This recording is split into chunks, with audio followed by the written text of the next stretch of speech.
For Indian sports, if you put Australia in front in the modern era, it's a nightmare. Just ask the Indian cricket team, just ask the Indian women's cricket team. Whenever they meet Australia in major tournaments, they freeze. Such is the truth that the Indian men's hockey team will be saying, but we have known it all along.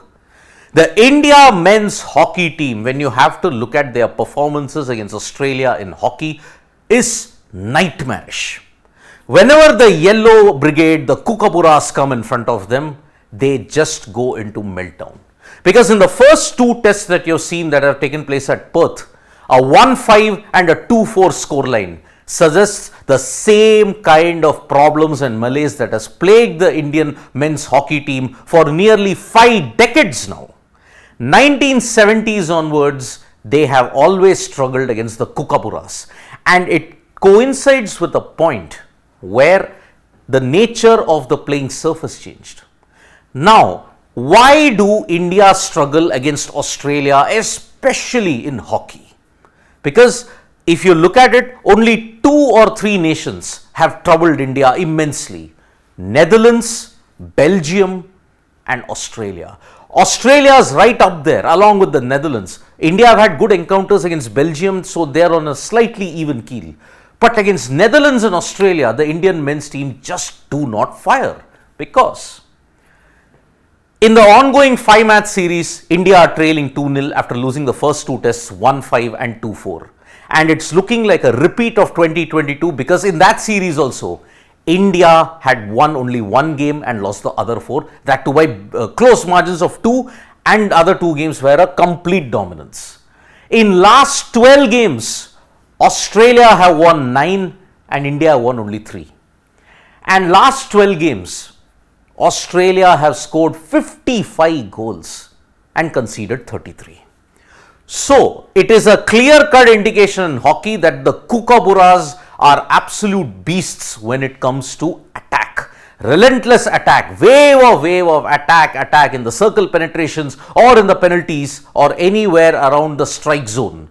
You have the likes of Lachlan Sharp, you have the likes of Blake Govers at that time, Adam Zielinski is there. Then you also have all the other players around who are simply magnificent in that sense. You also have a Hayward who's always troubled India. So, if you look at this particular thing, in Australia have won 30 out of 45 games at home versus India. And at one point, India were winless against Australia for 6 years. That one test that they won in 2022 suggested that India had won after them for 6 years, and that was when data was starting to be kept. When data, if you look at hockey's data, unfortunately some records cannot be found because they are still in the process of archiving and collaborating with the data. In Pro League, when was the last time India had beaten Australia back to back twice? Not since the 80s, not since the 70s, sorry. That was the last time they had beaten them back to back. In the Pro League, those were the only 2 games that they had won against Australia, but since then it's been a nightmare for them. You want an extension of the nightmare when it comes to hockey?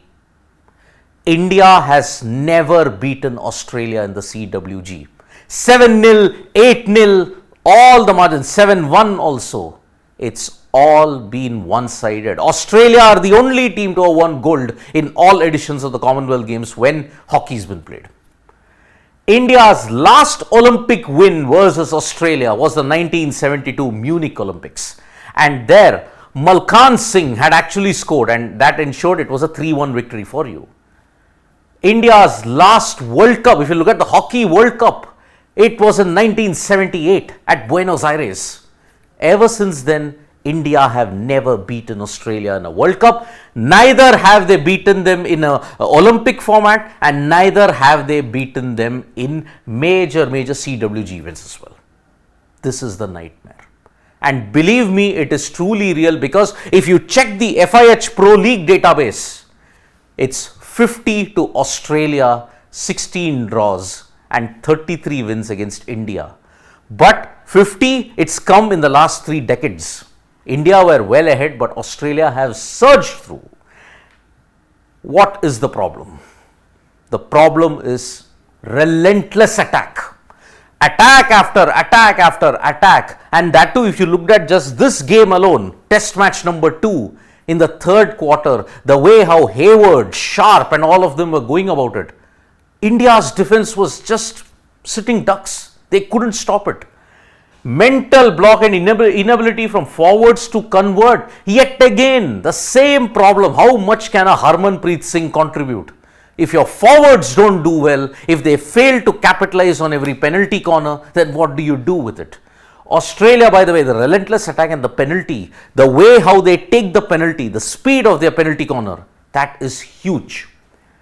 Australia edge out India in open play, it negates the drag flicking, meaning more field goals scored, less of penalties. And that's why it's a big issue.